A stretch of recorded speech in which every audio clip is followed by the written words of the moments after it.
Welcome everybody. Welcome back to the series. So we're going to be continuing from where we left off last episode with the Pittsburgh Hammers. If you saw the last episode, you saw we took a pretty bad beating from the Toronto Raptors, who are probably the top team in the East right now with Kawhi Leonard and Kyle Lowry.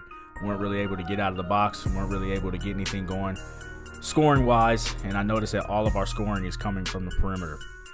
So we're going to continue with our simulation, our 5 games that we left off. I think we lost 6 or 7 straight.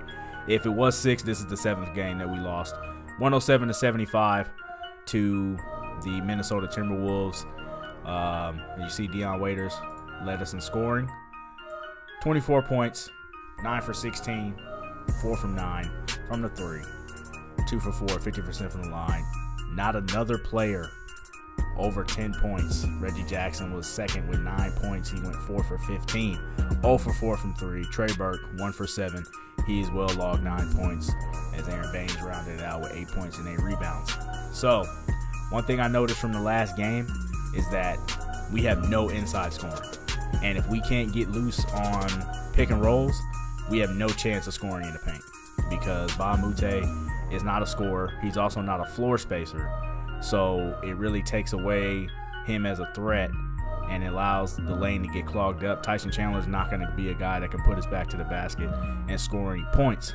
So, like I said at the end of the last episode, we may have to look at making some trades here. Things are getting a little clogged up inside, and we may have to look at opening things up. That's always a possibility. I knew coming into this series that we may have to make some trades to make the roster better. We pretty much took best available during the draft. So maybe something we have to look at. On the other side of the bracket, Jimmy Butler, 23 points, 5 rebounds, 9 assists. Karl-Anthony Towns, 21 and 12. Jeff Teague, 15 points, and what looks to be 8 assists.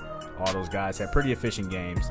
And as you see, we got beat up pretty bad, 107-75. So as we're getting ready to continue our simulation, went through a press conference, and they were on us about another back-to-back blowout. As you know, we took a blowout to the Toronto Raptors, and now another blowout to the Minnesota Timberwolves. But as we're going through this, I got a phone call from another GM, and it just so happened to be the Washington Wizards. And they were on the line with a possible trade. Now, I knew we were going to be making some trades, but I wasn't expecting the CPU to come through and try to offer us a trade. But the trade they offered was none other than Dion Waiters and Channing Frye, and they were offering us Austin Rivers and Jason Smith. Now, realistically, when I was looking at the stats, there's not a lot of difference between Austin Rivers and Dion Waiters, except for the fact that Austin Rivers is a much better defender than Dion Waiters is, and he's also a better three-point shooter. Dion Waiters is better at hitting mid-range shots, but that doesn't really help us with the way our roster constructed. But the thing that tipped the scales was when I looked at Austin Rivers' contract. Austin Rivers is 1 year, $12 million. He makes about $1 million more than Dion Waiters, but he's only on 1-year deal. Next year, he's a free agent. Dion Waiters, on the other hand, we got him for 3 years. So it may be a situation. I look at it as a situation as having Austin Rivers could actually help our team, and also he helps us in free agency by freeing up $12 million. Whereas Dion Waiters, we're going to be banking on him getting better, which I don't know if that was going to be the case. They're about the same age, within a couple years of each other. But Austin Rivers is a much better defender, a much better three-point shooter, and he's also a lot easier on the books financially. So, needless to say, we went ahead and made this trade. We sent Dion Waiters to Washington as we brought Austin Rivers to Pittsburgh. Going to have to make some. We definitely had to make a trade. That wasn't something that was up for debate. We had to do something to try to improve our roster because we're not really doing anything on behalf for the Pittsburgh fans by constantly getting blown out. 7 straight games taking losses. Weren't really doing them as a good service. So we went ahead and made a trade, small minor trade, and it helped us out in the long run. Now, going into the next game, as you can see, that trade immediately bear fruit. Austin Rivers led all scorers with 20 points. Trey Burke with 17 off the bench. Allen Crabbe with 15 off the bench. and Reggie Jackson, 10 points, 5 rebounds, as I like to call them, the usual suspects in the box score. The guys that are always there putting the ball in the hole, were there to put the ball in the hole once again. Going up against Cleveland, a team that we already beat in our very first episode. On the other side of the bracket, Colin Sexton, 18 points. Kevin Love, 18 and 14. Nick Young, 13. Jordan Clarkson, 13. Larry Nance had 9 and 13. So we were able to kind of edge them out. We played them well down the stretch, looks like. Austin Rivers, it bears some fruit. He led all scorers and managed to get us a win. Now the next game, actually that's our first win in 7 games. So it definitely looks good on us. Going into the next game, we got the Philadelphia 76ers. We got smacked up pretty good, but once again, the 76ers are one of the best teams in the East, if not the best team in the East from a talent standpoint. Embiid, Simmons, Markelle Fultz, JJ Redick, Muscala, Dario Saric, Wilson Chandler. They got a lot of big names, a lot of well-recognized names, household names, if you would. And they also got, in general, a lot more talent than we do, as you saw Joel Embiid there with the 19 points and 18 rebounds, Ben Simmons with the 17, 6, and 7. Both those guys have pretty efficient games, and it's going to be hard to outplay them when both those guys play that well. Moving into our next game against the Portland Trail Blazers. Reggie Jackson, 24 points. Austin Rivers, 21 points. Trey Burke with 17. James Ennis with 11. His first half-decent game. He hasn't really done much for us. And we ended up picking up another win against the Portland Trail Blazers, which is pretty surprising considering the talent that they have. They got 2 guys who can pretty much average 30 a game. So very happy with that win. As you see on the other side of the box score, 24 from McCollum, 21 from Damian Lillard, and 20 and 19 from Yusef Nurkic, and 15 from Curry. So I don't really know how we beat these dudes. We beat them by a pretty decent margin. But, you know, it's not my job to speculate on how it's getting done as long as it gets done. And going into our last game before we head into the game that we're going to play here, went up against the San Antonio Spurs. We lost this one 98-101. Allen Crabbe, 21 points off the bench. Reggie Jackson, 18 and 7 assists. Austin Rivers, 18. Trey Burke, 18. Once again, the usual suspects. Hutchinson getting in some minutes. 5 points, 6 rebounds, and 4 assists. That's always good to see the young guys get in there. James Ennis. Another low production game. Not liking the 0 for 3 from the three-point line. We may have to adjust the roster. We may have to go with Allen Crabbe and put Allen Crabbe in there to add some more scoring punch to the offense because James Ennis just isn't doing anything. On the other side of the bracket, we got DeMar DeRozan, 29 points, 6 assists, 2 steals. Marcus Aldridge, 20 and 10. And that pretty much rounds it out. Not a big loss, but a loss nonetheless. So, with that being said, those are our 5 games. Our next game here is going to be against the Chicago Bulls, my Chicago Bulls. They got a pretty good roster. Chris Dunn, Zach LaVine, Jabari Parker, Robin Lopez. These guys are gritty defensively. LaVine is explosive. Jabari Parker is consistent. Robin Lopez is consistent.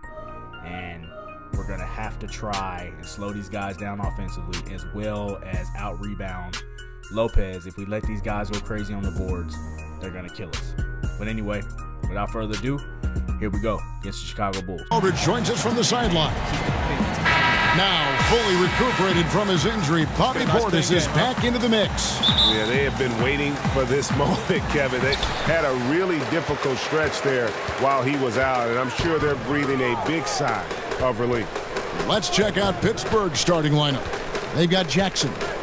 Ennis out there with Luke Mbah-a-Moute. And it's Chandler, and it's Rivers in at the 2. Markkanen sets the pick for Parker. Shot clock at 5, and he makes that one. Parker's got...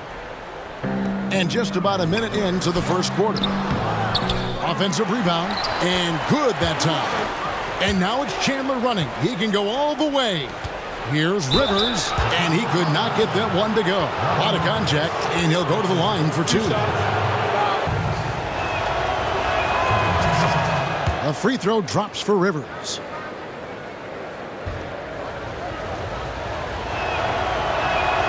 Rivers hits both of them. Lopez a screen. Parker right side. Banked in off the foul. Chandler a screen. Back to Jackson. Trying to find Mbamute. Gets it to him. To the inside. And there's hesitate. Boy, it's a thing of beauty watching him attack the defense like that. I mean, they wanted no part of him on that layup. And the combination of his quickness and soft touch around the rim really allows him to pull off shots like that. David catching up on the changes for Chicago. Carter, he's checked in for Lopez. Portis comes. Parker outside. And another shot. The third shot of the possession finally falls. And here is Burke. Shoots over Portis. And there's Pittsburgh with another bucket. Effective. Parker, right side. Left side, Levine. Out to Carter. This one for three. It's good from long range. Phenomenal court. Now the pass to Crabbe. They set the pick.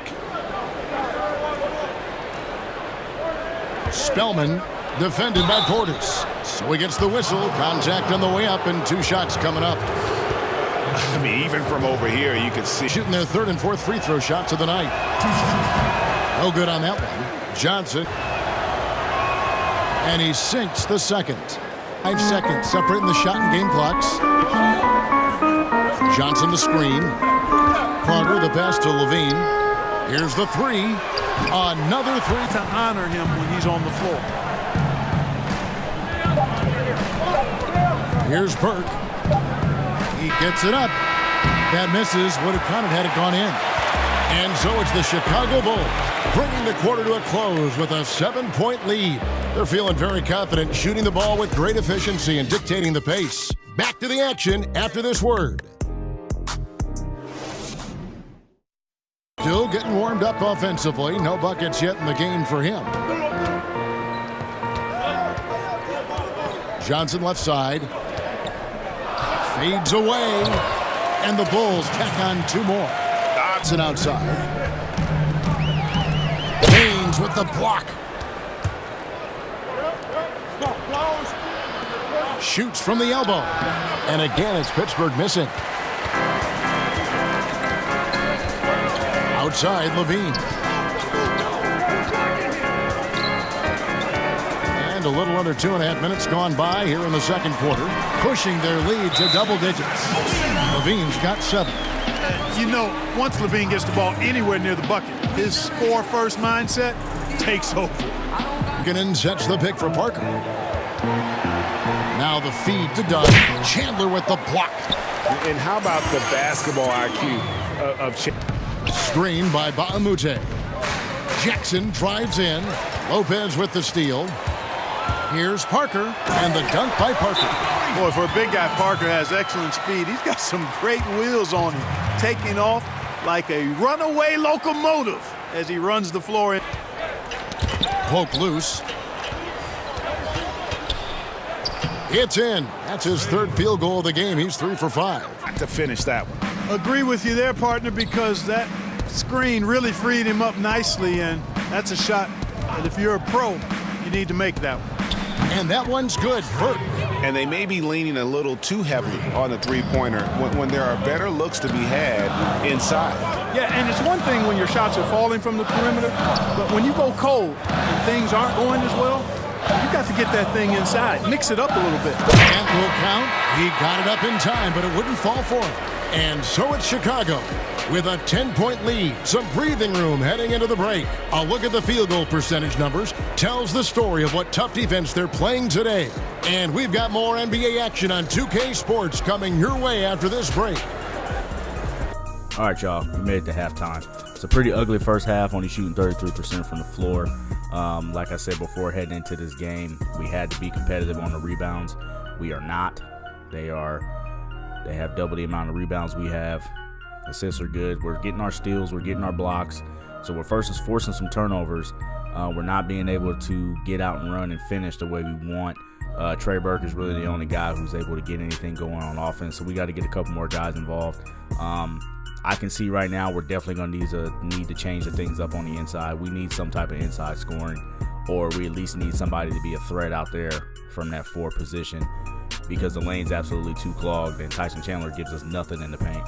So we're going to try to finish this game out, try to get back within 10, try to take this game and try to look at making some roster adjustments maybe after this game, or maybe we'll wait until we simulate our next 5. But we got to focus on what's in front of us, focus on this game. We got to play a little bit more defense, get Jabari Parker out of rhythm. Chris Dunn has really been getting up in our point guard, so we got to take care of the basketball, not turn the ball over. And we definitely have to compete on the glass. Tyson Chandler, Aaron Baines have to have production on the glass. Parker and Robin Lopez are pretty much having their way on the backboard. So we got a couple things to change. We'll make our adjustments. We'll jump back into the game, and we'll see you at the end. Clock at 4. Here's Parker. A second chance effort, and he'll shoot free throws here. Clearly fouled on that shot that time. The whistle blowing. And there's an outstanding player. I mean, somebody who puts the team ahead of himself, and all this guy wants to do is win. And Parker drops them both. Here in this third quarter, just over a minute play. And the whistle blows, so a chance here for a three-point play out of the game. One shot. That's good from Parker. Now here's Jackson. And Bahamute the pass to Crab. Rivers in the corner. Chandler with a screen for Rivers. Jackson has the open look. Connects from three-point range. Screen by Bahamute. Rivers passes to Chandler. And the dunk by Chandler. And really just unselfish basketball on the interior. That's the kind of pass a coach loves to see. And the first timeout of the game called for. Levine kicks to Portis. Back to Levine. And a jam by Levine. Kevin, highlight reel material for sure. The defender falls. Shot clock at 5. Shot on the wing. Uses the glass to drop it in. Johnson outside. Back to Portis. That's in, coming off the assist from Johnson. Portis has got his first point. That area. Now here's Cram. He's been patient so far, nothing yet on the scoreboard. And he drops it in from the low post. Now Rivers with 1 on the clock, and he lays it up and in. And giving up some height, he just finds a way to carve out a little separation. Yeah, you know, he doesn't back down from anybody, Greg. Effective at getting the room he wants, and then gets his shot off in time. And as we end the third quarter, a double-digit deficit will make it tough to come back. Bulls lead by 12. And when we return, we'll get the fourth quarter rolling. And thanks again for joining us. Let's see what happens here in the fourth. Dunn and Levine are the guard set. Parker and Markkanen, your small and power forwards. And it's Lopez in at the 5, roaming the paint. So that's the 5 in the game for by Markkanen. And Levine, here we go. The timely screen gave him a step, and he took. Burke kicks to Ennis. Back to Burke.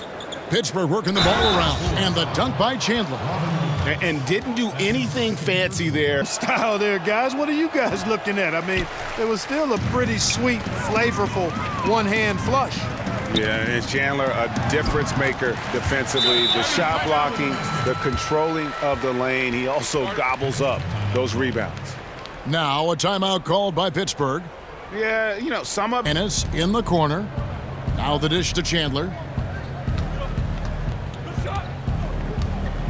He kicks it to Burke. Chandler with the screen on Dunn. Over in the corner, and Bahamute on the clock.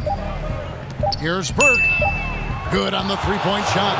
And they're showing much more focus here in the second half. More effort as well. And their offense starting to show signs of life.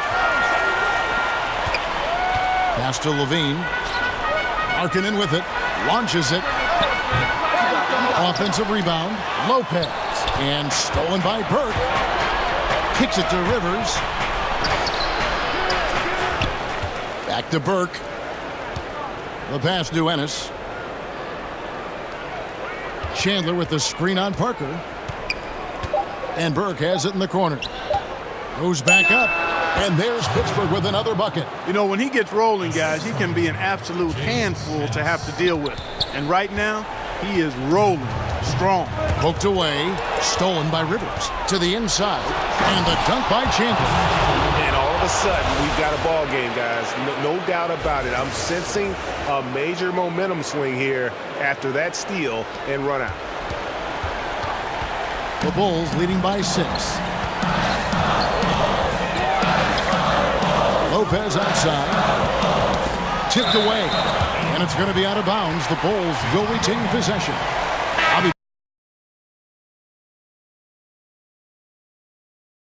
Portis is checked in for Chicago. Pittsburgh is also changing it up. Allen Crabbe comes in for Rivers. And it's Jackson in for Burke.